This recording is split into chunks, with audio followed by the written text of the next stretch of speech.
এই ভিডিওতে আমরা যে দৃশ্য দেখছি তা আমাদের মনকে গভীরভাবে নাড়া দেয়। কিছু মানুষ, হয়তো শ্রমিক, যাত্রী বা পথচারী, রং রোড দিয়ে যাওয়ার অপরাধে তাদের রিক্সাগুলো এইভাবে উল্টো করে রেখেছে। আসলে এটা সত্যিই বিবেক নাড়া দেওয়ার মতোই। তারা তো দিনে বের হয়েছিল রোজগারের জন্য, কিন্তু আমরা আমাদের দায়িত্বের কথা পালন করতে গিয়ে আমরা ভুলেই গিয়েছি যে মানবিকতা হারিয়ে গিয়েছে।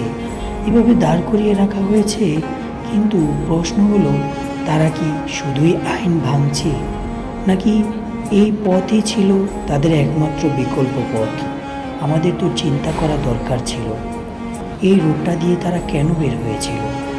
এই চিন্তা যখন আমরা নিজেদেরকে প্রশ্ন করতে পারি, তখনই কেবল সম্ভব নিজের অ্যান্সার পাওয়া।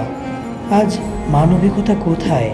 একজন মানুষ যখন ক্লান্ত গন্তব্যে পৌঁছাতে মরিয়া, তখন কি তার এই ভুলের শাস্তি হওয়া উচিত?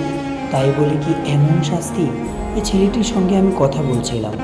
ছেলেটি আমাকে বলছিল, ভাই, আমার ঘরে কেউ নেই, আমার বাবা অসুস্থ, মাও অসুস্থ, আমি বের হয়েছি দুমুঠো ভাতের আশায়। আমি রোজগার করে ঘরে খাবার নিয়ে যাব। এমন অপমানজনকভাবে আমাকে রিক্সাটি দাঁড় করিয়ে রেখেছে, যা আমার জন্য খুবই কষ্টকর। আমাদের উচিত, আমরা যখন নিয়মের কথা বলি, তখন মানবিকতার দিকটাও ভুলে যাই না যেন। আইনের প্রয়োগ হোক, তবে তা হোক সহানুভূতির সঙ্গে, সম্মানের সঙ্গে, কারণ দিন শেষে আমরা সবাই মানুষ। এটা আমাদের মাথায় রাখতে হবে।